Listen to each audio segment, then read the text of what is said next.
स्वागत है आपका आज के एपिसोड में। चलिए शुरुआत करते हैं पहले प्रश्न के साथ। प्रधानमंत्री की आर्थिक सलाहकार परिषद यानी EAC-PM के संबंध में निम्नलिखित कथनों पर विचार कीजिए। 1. EAC-PM भारत सरकार को आर्थिक और संबंधित मुद्दों पर सलाह देने के लिए गठित एक वैधानिक निकाय है। 2.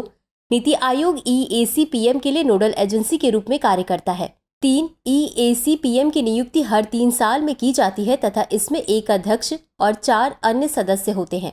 उपर्युक्त कथनों में से कितने सही हैं? A केवल 1, B केवल 2, C सभी 3, D कोई भी नहीं। इस प्रश्न का सही उत्तर है विकल्प A केवल 1। चलिए देखते हैं इसके विश्लेषण को। EAC-PM एक गैर संवैधानिक व गैर वैधानिक स्वतंत्र निकाय है जो भारत सरकार विशेष रूप से प्रधानमंत्री को आर्थिक और संबंधित मुद्दों पर सलाह देने के लिए गठित की गई है। अतः कथन 1 सही नहीं है। EAC-PM के सदस्यों और कर्मचारियों की सटीक संख्या की कोई निश्चित परिभाषा नहीं है। अतः कथन 3 सही नहीं है।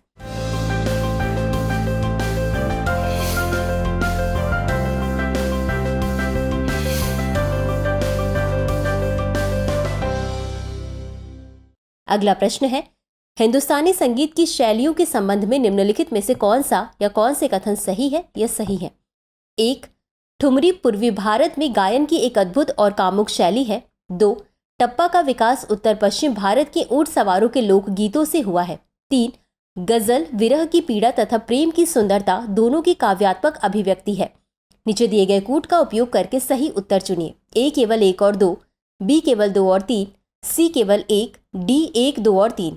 इस प्रश्न का सही उत्तर है विकल्प B केवल 2 और 3।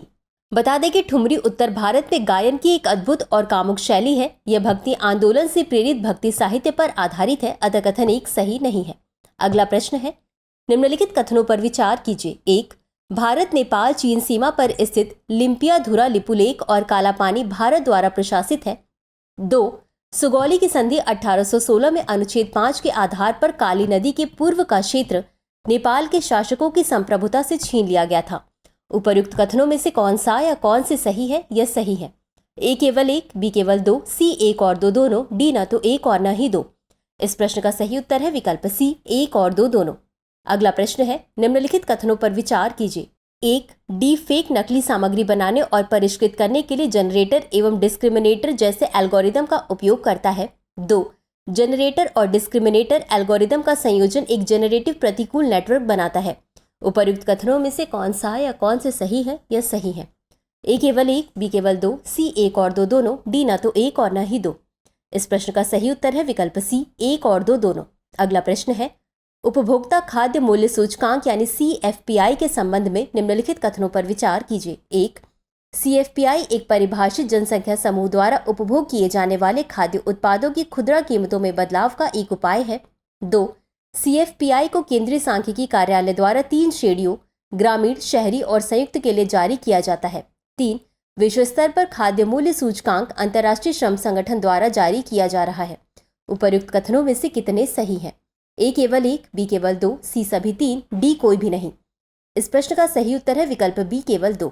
वैश्विक स्तर पर खाद्य मूल्य सूचकांक संयुक्त राष्ट्र के खाद्य एवं कृषि संगठन द्वारा जारी किया जा रहा है। अतः कथन 3 सही नहीं है। अगला प्रश्न है, सैंगिंग क्षेत्र कभी कभी समाचारों में देखा जाता था, यह स्थित है। A Myanmar, B Malaysia, C Vietnam, D Thailand. इस प्रश्न का सही उत्तर है विकल्प A म्यांमार।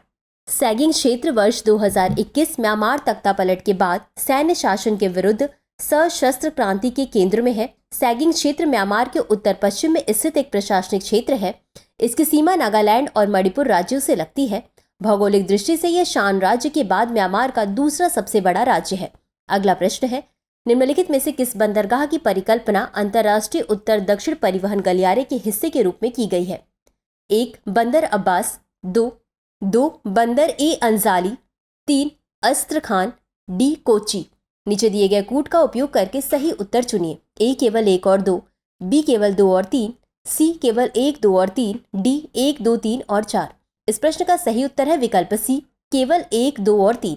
बता दें कि INSTC समुद्र के रास्ते मुंबई से ईरान के बंदर अब्बास तक, बंदर अब्बास से एक ईरानी बंदरगाह बंदर अंजाली तक, सड़क मार्ग से कैस्पियन सागर के पार जहाज द्वारा बंदर ए अंजाली से अस्त्रखान तक माल की आवाजाही की परिकल्पना करता है।